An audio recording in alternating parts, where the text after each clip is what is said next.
Olá, sejam todos bem-vindos a mais um estudo minucioso do Evangelho à luz da doutrina espírita, do Grupo Espírita Irmão Áureo, sob nossa análise, o capítulo 12, versículo 12 de Mateus.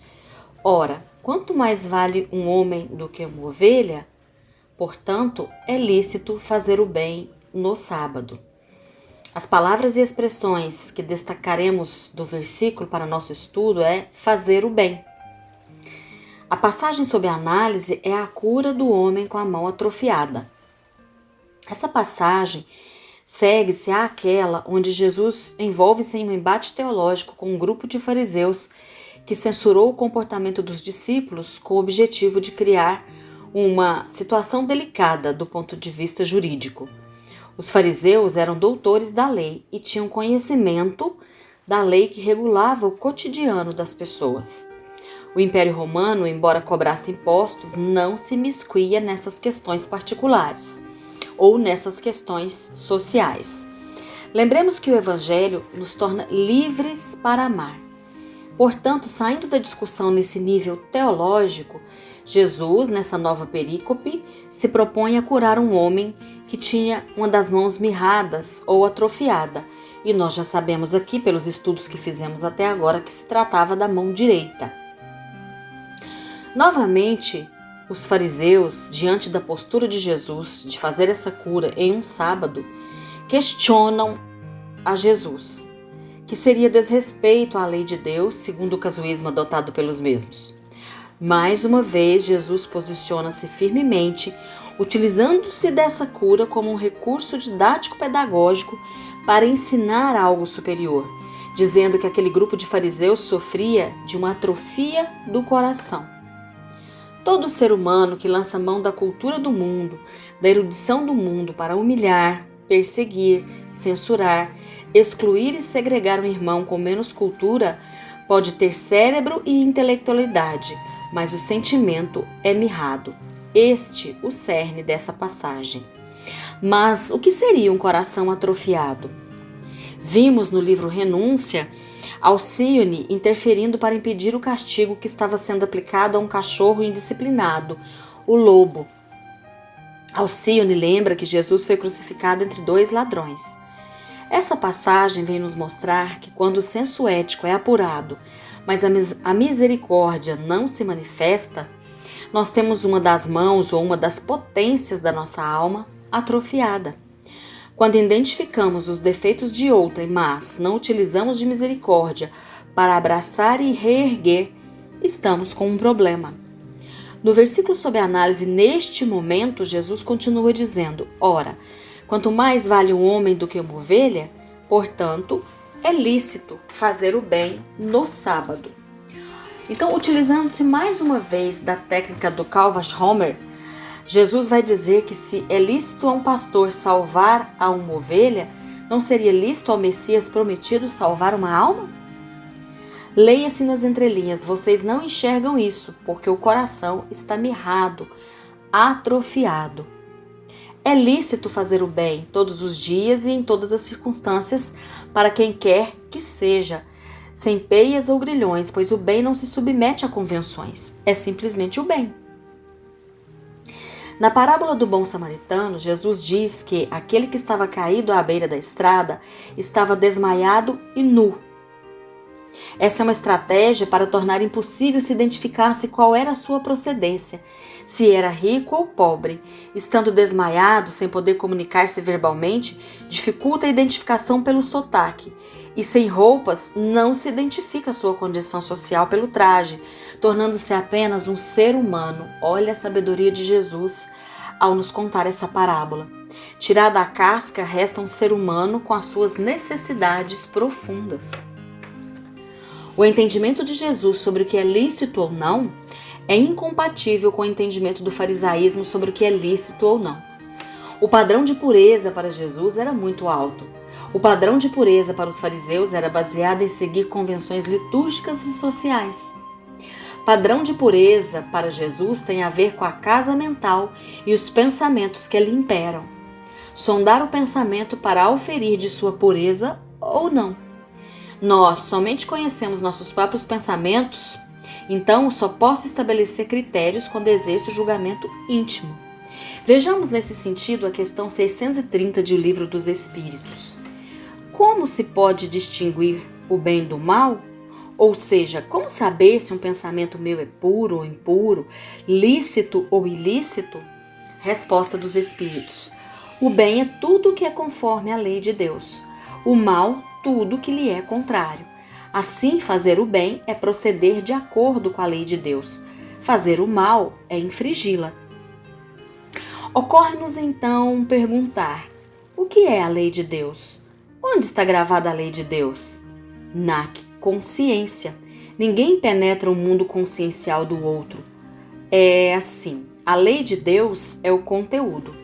A consciência é aquela região mental superior, onde o conteúdo reverbera o tempo todo. Está sempre emitindo sinais.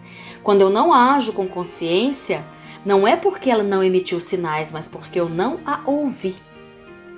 Por isso, o mandamento mais importante da lei é o Shema. Ouve, ouve Israel, Deus é unidade.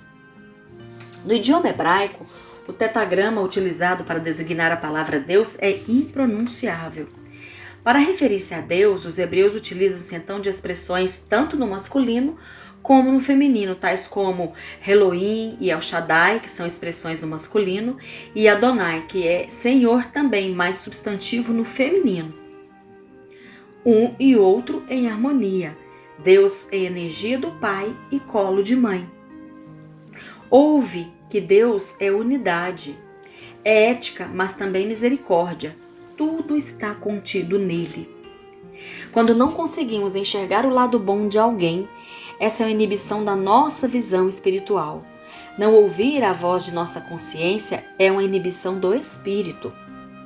Por exemplo, a palavra Shema, pronuncia-se Shema, é frequentemente traduzido como ouvir, mas também tem um significado muito mais amplo, mais profundo do que perceber o som. Ela engloba todo um espectro de ideias que inclui ouvir, observando-o e respondendo com ação para o que se ouviu. Constata-se que em quase todos os casos o hebraico por trás da palavra obedecer é também Shema. Compreender a palavra Shema também nos ajuda a entender por que Jesus muitas vezes concluiu seu ensinamento com as palavras: aquele que tem ouvidos para ouvir, ouça. O que ele realmente quis dizer foi: você já ouviu o meu ensino, agora leve-o para o coração e obedeça isso. Então, os grilinhos que ficam em nossa cabeça nos chamando a atenção para as duas faces de Deus. É energia, mas também amor. Deus corrige com amor. Todas as vezes que não percebo a unidade, não há equilíbrio e, portanto, falta a harmonia. Trata-se do mal, não é mais o bem. O bem é mais que deixar de passar no sinal vermelho, que é o nosso dever, mas, indo além, não xingar, excomungar ou atingir vibratoriamente a pessoa que deixou de fazê-lo. O bem é quando ética e misericórdia estão alinhados. Em tempos de ausência de regra e de ordem, nós, espíritas cristãos, precisamos tomar cuidado para não nos tornarmos vigias ambulantes do comportamento alheio o tempo inteiro, sem lançar mão da misericórdia. Não é ser conivente com o erro. Kardec tinha essa preocupação com a conduta do espírita de ser alguém que se policia para não errar e com capacidade para socorrer quem erra. No livro Cartas e Crônicas de Humberto de Campos, no capítulo 7, intitulado Consciência Espírita, o autor vai nos dizer, abordando a relação do espírita com seu mundo consciencial. Diz você que não compreende o motivo de tanta autocensura nas comunicações dos espíritos desencarnados. Fulano, que deixou a melhor ficha de serviço, volta a escrever, declarando que não agiu entre os homens como deveria. Cicrano, conhecido por elevado padrão de virtudes, regressa por vários médiuns a lastimar o tempo perdido. E você acentua depois de interessantes apontamentos. Tem-se a impressão de que os nossos confrades tornam do além atormentados por terríveis complexos de culpa. Como explicar o fenômeno? Como explicar o fenômeno de que os espíritas, muitas vezes grandes tarefeiros da seara, reclamam do tempo perdido? por quê? Nessa mesma lição supracitada, Humberto de Campos narra uma história onde Allan Kardec vai dormir e fora do corpo, em desdobramento, vê um enviado divino que o transporta à região de sofrimento, nevoenta e difícil, onde milhares sofriam, gemiam e soluçavam. Kardec questiona quem são aquelas pessoas? Seriam os tiranos da história, os crucificadores de Jesus? E recebe resposta negativa do enviado. Seriam os imperadores romanos? Mais uma resposta negativa, pois esses não possuíam noção nenhuma de espiritualidade. Então quem são esses sofredores? Temos juntos de nós, responde a entidade, os que estavam no mundo plenamente educados quanto aos imperativos do bem e da verdade, e que fugiram deliberadamente da verdade e do bem, especialmente os cristãos infiéis de todas as épocas, perfeitos conhecedores da lição e do exemplo do Cristo, e que se entregaram ao mal por livre vontade. Para eles, um novo berço na terra é sempre mais difícil.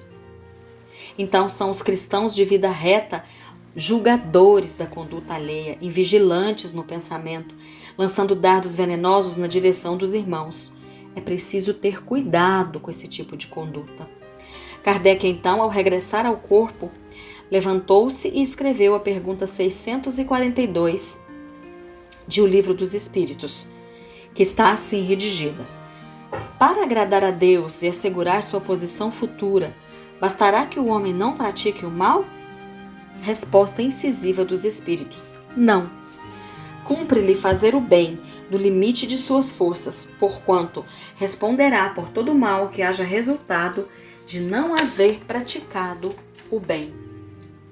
Então convém que nos perguntemos: o que fiz sem esperar remuneração para ajudar o outro a não praticar o mal? Quanto tempo da minha rotina eu tenho separado para aliviar o sofrimento das pessoas? Porque somos coautores por omissão em nada havermos feito para que o bem se concretize. Em continuidade, a questão 643 guarda a seguinte pergunta: haverá quem, pela sua posição, não tenha possibilidade de fazer o bem? Não há quem não possa fazer o bem. Somente o egoísta nunca encontrará ensejo de o praticar. Basta que se esteja em relações com os outros homens para que se tenha ocasião de fazer o bem. E não há dia da existência que não ofereça, a quem não se ache cego pelo egoísmo, oportunidade de praticá-lo. Porque fazer o bem não consiste para o homem apenas em ser caridoso, mas em ser útil, na medida do possível, todas as vezes que o seu concurso venha a ser necessário. Kardec preocupou-se sobremaneira com a queda espiritual que se dá de forma consciente, o que se denota pelo teor das perguntas formuladas. O Livro dos Espíritos foi escrito para quem já se interessa pelo bem e tem obrigação de saber que não basta não fazer o mal, é preciso fazer o bem.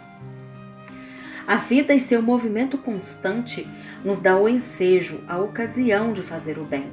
Desde ajudar uma pessoa com dificuldade de atravessar a rua, até um bom dia ou palavra de incentivo a alguém para quem aquela palavra faz a diferença entre ter um dia alegre ou triste.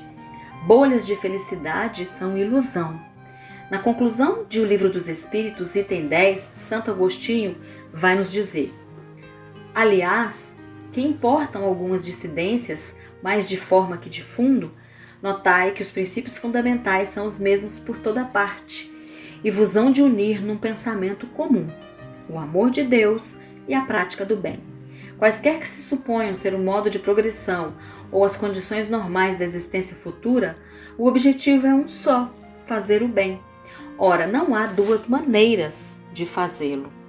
Discussões sobre detalhes não desobrigam da prática do bem. Esta é a essência.